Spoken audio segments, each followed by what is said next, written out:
Hi, welcome back to Seahawk Central Sports. Lucas and I are going to discuss some trending sports topics for the upcoming week. Let's start off first with the game everyone is talking about this week, Super Bowl 45 between the Pittsburgh Steelers and the Green Bay Packers. Can Ben Roethlisberger lead the Steelers to his third Super Bowl title, or will the red-hot Aaron Rodgers lead the Pack to victory? I gotta go with the Steelers. They've won 3. I mean, if they win this, that'll be 3 Super Bowls in the past 7 years. That's a great statistic. Ben Roethlisberger has never lost when playing in the Super Bowl. It's another great statistic. They have, I think, 26 players on their team that have won a championship before, compared to 0 on the Packers. The statistics when teams play in the Super Bowl and one has more champions than the other, the statistics of how often the team with more champions win is overwhelming. Okay, that's all in good, but I just gotta say this about the Pack. They've won 3 games on the road. The last 2 teams to do that were the 06 Steelers and the 07 or the 08, Giants, who beat the Patriots, the 18-0 Patriots. I liked Aaron Rodgers. He really is the best quarterback in the league. Ben Roethlisberger, he's tougher. He can stiff arm defenders. He can throw them to the ground. But Aaron Rodgers, he can just zing it right past him every time. Perfect to Donald Driver, Greg Jennings. He's got that footwork, too. The defense is solid. Clay Matthews. They have Charles Woodson, who's one of the best cornerbacks of his generation back there, who will have the least. You talk about defense. Pittsburgh has the Defensive Player of the Year, Troy Polamalu. And Green Bay has the runner-up with Clay Matthews. So I would say it's pretty even. It's going to be a great game, and that's all I'm looking for. You know, here's what I'll say. Here's why I do like the Packers more. The Green Bay Packers are the only team in the NFL that are not privately owned. They are owned by the community of Green Bay. They have a board of directors that run the team. You dismiss it, but it's fairness in ownership. Then where has that been all these past years when they haven't won a Super Bowl? They have 3 Super Bowls and 4 appearances. That's better than most teams. Do you know how many Super Bowls the privately owned Steelers have? Yeah, I mean the Rooneys run it well, but I mean look at the Bengals. They're privately run horribly. The Cardinals, same way. I mean it's good to have the public input. I mean, would Green Bay have a team? Would the very small city of Green Bay have a team? Super Bowl. It's not like these guys are sitting in the locker room and they're like, all right, guys, I'm saying that's why I like them. I'm saying that's why I like them. I don't know, man. Plus, the thing about Pittsburgh is it's so hard to come back on them. They run the ball so well. They control the ball so well. If they have the lead in the 3rd and 4th quarter with that defense and that running game, you have a good point. It's going to be a great game. Rashard Mendenhall will probably be the deciding factor. He's a beast. Very good. All right, let's move on to a different sport. We're going to move on to golf. This past weekend, Bubba Watson won the Farmers Insurance Open in Torrey Pines to kick off the 2011 PGA season. However, more shocking than Bubba Watson's win was the play of Tiger Woods. After a strong start on the first day, Woods fell apart, which led to his worst opening tournament finish ever, 44th. So, what's wrong with Tiger, and do you think he will win a major this year? What's wrong with Tiger? He's not focused. The rookie who played with him on Sunday said that he looked like his head was somewhere else. He was being lazy on chips. He wasn't putting cleanly. Tiger Woods, it seemed like he gave up. He was in contention on Friday. Will he win a major this year? I got to say yes. He has 14 major victories. Of course, Jack Nicklaus leads all time with 18. Phil Mickelson is next among active players with 4. Yeah. So Tiger is still the most dominant player. By far, he's still the best player on the planet. Well, he's not. Phil Mickelson is the #1 golfer in the world. For the first time in 3 or 4 years, Tiger Woods is not the #1 golfer in the world. That's something that he has always been since he started, went on his tour and held all 4 majors at the same time. He hasn't won a major since the U.S. Open before the knee surgery, so he doesn't only have the knee surgery going for him, he has all that drama with his wife. I think the biggest thing, and I've told you this before, I think the biggest thing is that it's not his game that's changed, it's the way everyone else the perception of him thinks about his game. And the thing about Tiger Woods is he intimidated guys. He would walk up to the tee box and he wouldn't even wearing that red shirt, and you are scared. You are terrified. You don't want to be in his group on Sunday. You don't want to even be around him because he will embarrass you. And that's what he did for years. And now these guys know, hey, he's human. They're not scared of him anymore. And when you're not scared of Tiger Woods, here, I'll tell you something I've said. ESPN, the week before the majors, they need to run back-to-back coverage of him winning majors. Replay the 2008 U.S. Open over and over again. The 97 Masters. The 97 Masters, the 06 PGA. Yeah. You know, he is the best golfer in the world. He still has it in him. All you have to do is watch the tape. He's the best golfer in the world. I'll tell you what, the PGA needs him to pick up his #1. game. The PGA needs to pick up his game because without him, the tour shows what happens to tour coverage and what happens to viewerships and sponsorships You're right. when Tiger's not playing well. So the PGA Tour needs him to play well. That's exactly right. Let's move on to basketball, professional basketball. With the NBA All-Star Weekend approaching, who do you have as the midseason MVP? You're going to call me crazy, and a lot of people have when I say this. Blake Griffin.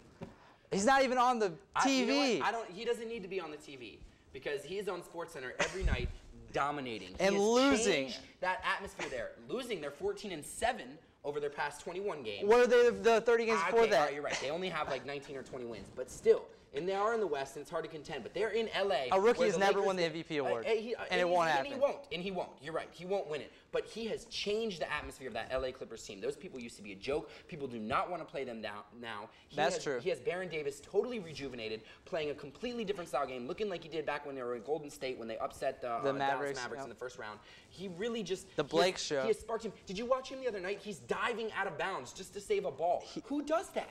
Blake Griffin, MVP. I'm sorry. He's not MVP. He is the most exciting player in the league right now. He does have the most dunks, and he had the longest double-double streak for a while. Now it's Kevin Love. So would you say that Kevin Love is an MVP candidate? No, I wouldn't. No. My pick for MVP of these guys that are listed up here, I'm going to have to go with Derrick Rose. Leads the league in assists, and he's in the top 5 in points scored.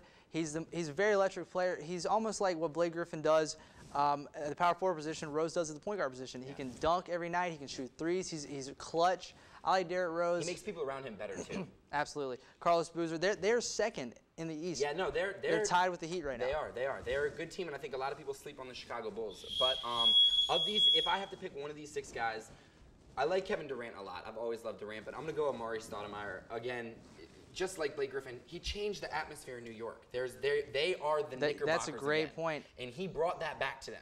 He brought that swag with Raymond Felton. And Raymond Felton. From where did Raymond Felton go to school? The University of North Carolina at Chapel Hill. All right, let's get to some local sports teams. The Charlotte Bobcats are playing much better under new coach Paul Silas. Do Silas and the Cats have any shot of winning a playoff series versus the top teams in the East? Well, that assumes that they will make the playoffs, which I think they will. They're the 8th seed right now. They were 7th last year, but they got blown out by the Orlando Magic in the first round. Let's not look that far ahead. Let's look at what's going right now. Yeah. DJ Augustine has filled in nicely in the replacement of Raymond Felton. Gerald Wallace is doing his thing, getting his rebounds, getting his dunks. He's a slasher. Steven Jackson is the team leader and still the clutch performer. They need help at the 4 and 5 spot. Tyrese Thomas has stepped up, but they need to make a deal. They wanted Melo. I am still. Melo wouldn't have come to Charlotte. Melo wouldn't have come to Charlotte. Michael Jordan. Melo wouldn't have come to Charlotte. You know, Michael Jordan is a GM. You know, Charlotte is in the top 15 in population in the country. All right. It just doesn't have a large media market. I think the question that we need to be asking is, should they make the playoffs? Let's not ask, can they beat a top-seeded team in the East when they make the playoffs? We don't even know if they're going to make the playoffs. That's true. You know, they got a lot of work to do. There's a long season ahead. They're not even halfway through. People are going to start to pick up this system. Coaches are going to start to pick up this system of the new coach and start to kind of. It's Paul Silas in Charlotte. Okay, it worked in the early decade. I know, but I'm just saying. I think that people are kind of jumping the gun here a little bit. I think that I agree with that. Charlotte people are. They're hot as of late, but I think they really, like you said, I think they need to focus one game at a time. They got the players, they got the talent.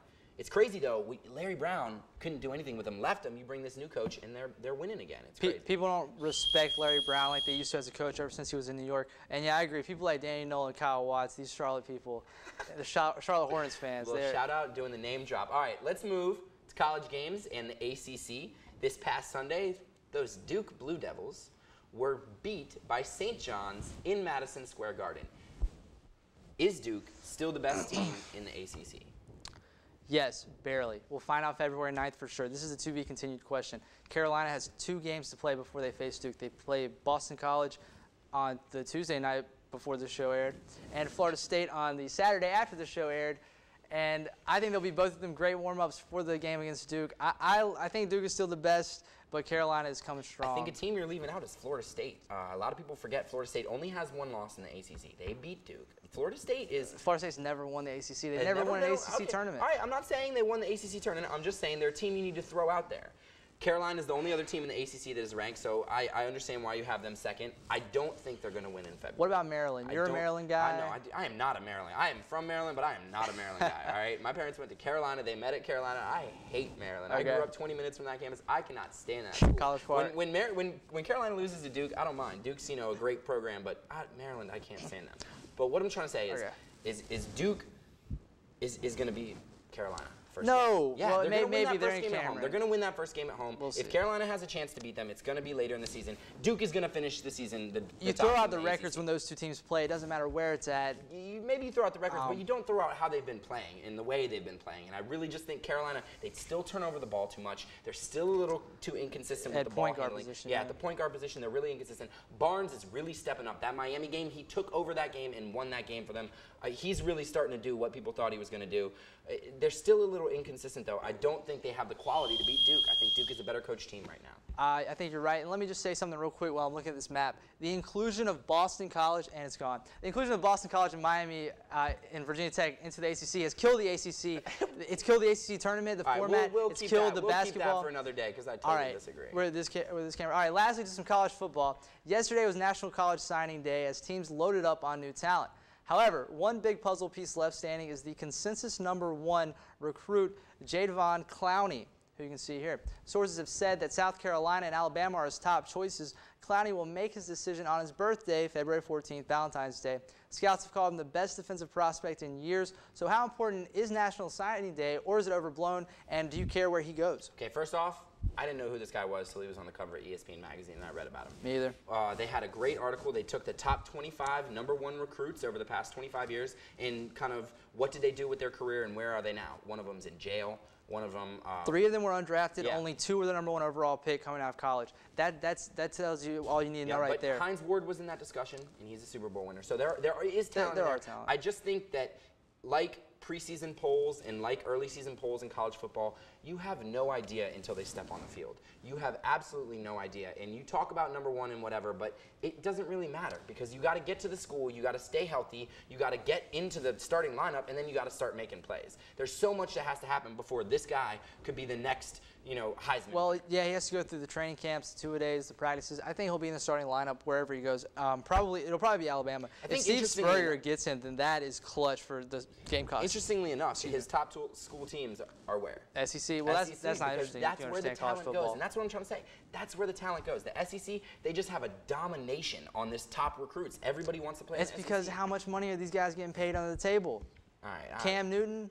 Cam Newton never got accused of getting paid anything. I've had private, off-the-record discussions with people that work at this university in the athletics department who believe that the SEC is the most corrupt college conference in the nation, and that all the top prospects get paid. Why would you think this guy would be any different? Of course they're the most corrupt. They're the best. The best is always the most corrupt. That's the way it works. Is that what we're teaching the children?